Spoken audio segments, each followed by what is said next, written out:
Hello friends, வணக்கம். இன்னைக்கு நாம ஒரு நல்ல டொமேட்டோ ரைஸ் பண்ணுறது எப்படின்றத பார்க்கலாம். நிறைய ஸ்பைசஸ்லாம் போட்டு பிரியாணி மாதிரி பண்ணாமல் ஒரு டேஸ்டியாக, அதே சமயம் ரொம்ப சிம்பிளாக ஒரு 20-25 மினிட்ஸில் ஒரு 4-5 பேருக்கு ஒரு டொமேட்டோ ரைஸ் பண்ணுறது எப்படின்றத பார்க்கலாம். 4 தக்காளியை மிக்சியில் போட்டு நல்ல ஒரு ஃபைன் டொமேட்டோ பியூரி இந்த மாதிரி ரெடி பண்ணி வச்சுக்கலாம். 2 கப் பாஸ்மதி ரைஸை நல்லா சுத்தம் பண்ணிவிட்டு ஒரு 15 நிமிஷம் தண்ணியில் ஊற வச்சுருங்க. ஒரு கப்பில் தேங்காய் பால் இந்த அளவு எடுத்துக்கோங்க. 1.5 வெங்காயம் நறுக்கி வச்சுக்கோங்க. 2 பட்டை, 5 ஏலக்காய், 2 இல்லை 3 மசாலா இலை எடுத்துக்கோங்க. 3 பச்சை மிளகாய் இந்த மாதிரி ஸ்லைஸ் பண்ணி வச்சுக்கோங்க. கூட ஒரு 6 பல் பூண்டு வச்சுக்கோங்க. புதினா ஒரு சின்ன கப்பில் எடுத்துக்கோங்க.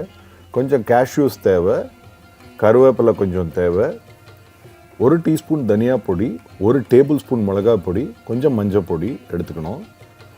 நெய் ரெடியாக வச்சுக்கோங்க. கூடவே தேவையான அளவு உப்பு. ஒரு வாணலில் நெய்யும் எண்ணெயும் எடுத்துக்கோங்க. பட்டை, ஏலக்காய், மசாலா இலை இதை நல்லா வறுத்துருங்க. அப்புறம் வெங்காயம், பச்சை மிளகா, பூண்டு இதில் போட்டுடுங்க. வெங்காயம் வதங்கின அப்புறம் மஞ்சள் பொடி, தனியா பொடி, காஷ்மீரி சில்லி பவுடர், அப்புறம் டொமேட்டோ பியூரியை இதில் சேர்த்துருங்க.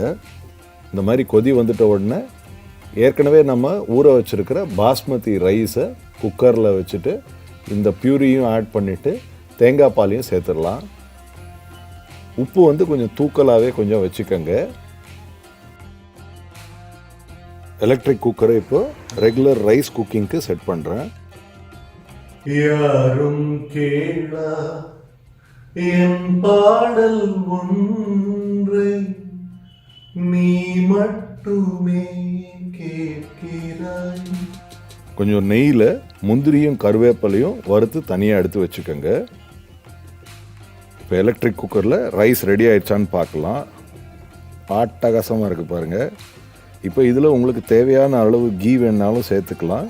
இப்போ இந்த முந்திரி கருவேப்பிலையை இதில் சேர்த்து மிக்ஸ் பண்ணிவிடுங்க. ஒரு சுவையான டொமேட்டோ ரைஸ் ரெடி.